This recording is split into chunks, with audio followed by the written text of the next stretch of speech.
باتیں اس باب کے تعلق سے جس میں نبی کریم صلی اللہ علیہ وسلم اور صحابہ کرام کی ہجرت کے تعلق سے تذکرہ ہوا ہے۔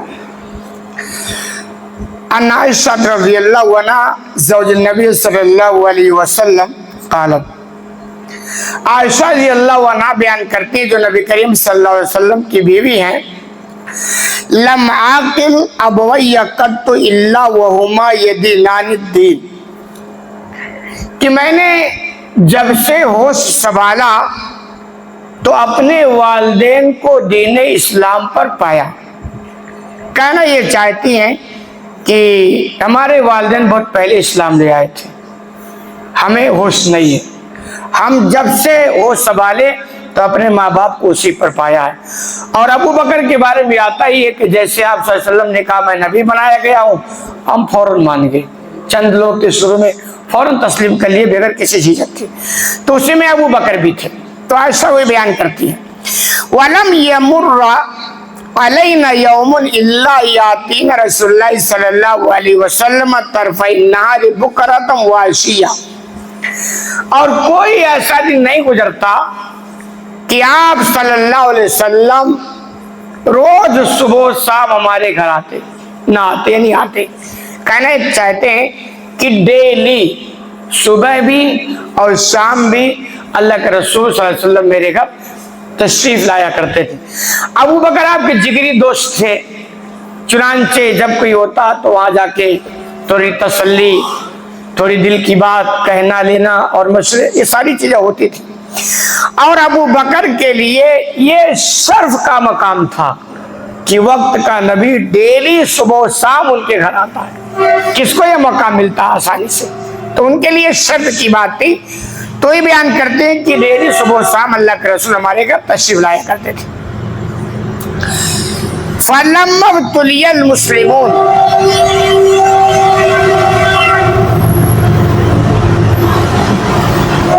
جب مسلمان آزمائش میں پڑ گئے، یعنی مکہ کے اندر جو مسلمانوں کو ستایا جانے لگا، مارا جانے لگا، ایمان والوں کی زندگی بڑی مشکل ہو گئی، خارجہ ابو بکر مہاجر ناواز الحبشہ، تو ابو بکر بھی حبشہ کی طرف ہجرت کی نیت سے مکہ سے نکل گئے۔ انہوں نے دیکھا کہ لوگ جا رہے تو ہم بھی چلے، چھوڑ دے مکہ، جب یہاں رہنا دوبر ہو گیا، مشکل ہو گیا ہے، اللہ کی عبادت کرنا دشوار ہو گیا، تو انہوں نے سوچا کہ چلو چھوڑ دیتے ہیں مکہ۔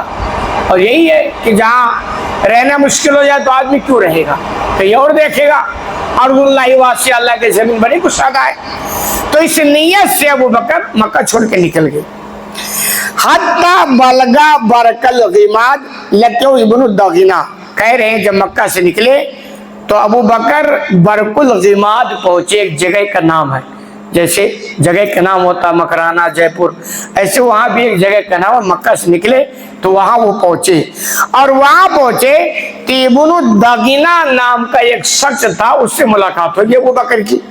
وَهُوَ سَيِّدُ الْقَارَى، کارا قبیلے کا یہ سردار تھا، ابن الدغینہ نام ہے، ایک کارا عرب کا ایک قبیل تھا، اس کا یہ سردار تھا۔ سردار یعنی پاورفل آدمی، جیسے ہوتا پہنچی ہوئی ہستی، تو یہ آدمی سے ابو بکر کی ملاقات ہو گئی، اور یہ بندہ ابو بکر کو اچھی طرح جانتا تھا۔ چنانچہ فقال أين تريد يا ابا بکر، تو اس آدمی نے یعنی ابن الدغینہ نے پوچھا کہ اے ابو بکر کہاں کا ارادہ ہے، یعنی ادھر تو کبھی تم نکلتے نہیں بزبان حال، آج کہاں نکل کے چل پڑے ہو مکہ چھوڑ کے۔ فقال ابو بکر اخرجنی قومی فارید ان اسیہ فی الارض، تو ابو بکر نے جواب دیا کہ میری قوم کے لوگوں نے مجھے نکال دیا، یعنی میرے ساتھ اچھا برتاؤ نہیں ہے، بھائی جرم کیا ہے، میں مسلمان ہوں، بس یہی اور باقی کچھ نہیں۔ اور یہ جرم بہت سارے دور میں لوگوں کی نگاہ میں جرم رہا ہے، آج بھی آپ کے ملک میں بسا اوقات بہت سارے لوگ اسی جرم میں مارے جاتے ہیں کہ آپ مسلمان، باقی اور کچھ نہیں ہوتا۔ دوسروں کے بنسبت بڑے اچھے بھی ہوتے ہیں لیکن یہ جرم بنا ہوا ہے۔ تو ابو بکر کا وہ زبان حال کہ بھئی جرم یہی ہے کہ میں مسلمان ہوں، قوم کے لوگ رہنا مشکل بنا دیے تو میں مکہ چھوڑ کے جا رہا ہوں، اور میں निकल गया हूँ और मुल्क मुल्क चक्कर लगाऊंगा, वाबुद रब्बी, और अपने रब की इबादत करूंगा। अब्दुल्लाह वासिया, अल्लाह की जमीन बड़ी कुशादा है और मैं निकल चुका हूँ और मुल्क मुल्क घूमूंगा और अल्लाह की इबादत करूंगा, क्योंकि जिंदगी का मकसद क्या इबादत ही है। यानी ये तय कर ले कि भाई अल्लाह की बंदगी नहीं छूटनी चाहिए, चाहे कुछ भी हो जाए, क्योंकि हमारी मकसद जिंदगी का ही ना। तो इस चीज को वो खूब समझते थे। यही वजह थी ना कि साहबा मक्का क्यों छोड़ रहे थे भाई, किसको अपने घर वतन शहर से प्यार नहीं है, लेकिन मकसद हमारी जिंदगी की अल्लाह की इबादत, इससे कभी भी हम कंप्रोमाइज नहीं कर सकते। तो वो बकर कह रहे हैं घूमेंगे, अल्लाह की इबादत करेंगे और मक्का में चुपके रहना दुश्वार होकर छोड़ रहे हैं। फकाला इब्न दुगना ने कहा फइन्ना मिस्लका या अबा बकर ला यखरुजु व ला युखरज। तो आप यहाँ से सुने उस बंदे ने क्या कहा, मुसलमान नहीं, वो कहा उस बात नोट करने के लायक है। अबू बकर की फजीलत, उनके अखलाक और किरदार के ताल्लुक से कहा, अबू बकर आप जैसे लोग ना तो शहर से निकलना चाहिए और ना निकालना चाहिए। यानी अगर खुद निकल रहे हो तो भी अच्छा नहीं है, और अगर लोग निकाल रहे तो भी अच्छा नहीं है, क्योंकि आप जैसे लोग मिलेंगे कहाँ, बजुबान हाल। और आगे उसने जो अल्फाज बयान किए उनकी तारीफ में कहा इन्नका तक्सिबुल मादूम, लेकिन आप तो मुहताजों की मदद करते। कॉमन जो भलाइयाँ होती है ना सबके नजदीक, मुसलमान के अंदर भी होती है। तो उस बंदे ने कहा आप तो वो हस्ती है जो मुहताजों की मदद करते हैं, वह तस्लुर रहम, सिला रहमी करते हैं, यानी जोड़ने का काम करते हैं। इस्लाम में कितनी फजीलत है रिश्तों को जोड़ने का काम, और उतनी वईद है रिश्तों को तोड़ने पर। तो कहा आप तो रिश्ता जोड़ते हैं। वह तहमिलुल कल, और बेकसों का बोझ भी उठा दिया करते हैं, किसी की मदद कर दी वो उठा दिए। वह तकरीर ज़ईफ, मेहमान नवाजी भी करते हैं, कोई मेहमान आता तो खाली वापस जाता नहीं है। वह तईन अला नवाइबिल हक, और हक पर कायम रहने वाले की आप मदद भी करते हैं, यानी कोई हक पर है फंस गया तो आप उसको मदद करते हैं। ये सारी खूबियां उस बंदे ने कही जो एक गैर मुस्लिम है। और उसके बाद कहा फना लका जार, मैं तुमको पनाह देता हूँ, मतलब आप चलो मक्का के अंदर रहो, कोई भी आपको तकलीफ नहीं पहुंचाएगा, इसकी गारंटी मैं देता हूँ। इसीलिए कहा जाता है कि मुसलमानों को जिंदगी में अगर हकीकत में कुछ करना है ना, तो दो चीजें अपनी जिंदगी के अंदर पैदा कर लेनी चाहिए। एक खिदमत खल, भलाइयाँ करना जिंदगी में बंद ना करें। और आपके लिए खुशी की बात है कि आपके इस मुल्क में हम जैसे मुसलमानों के साथ क्या कुछ ना करने के मशवरे हुए, क्या नहीं प्लान हुआ, लेकिन दुश्मन को अल्हम्दुलिल्लाह उतनी कामयाबी नहीं मिली। वजह क्या है?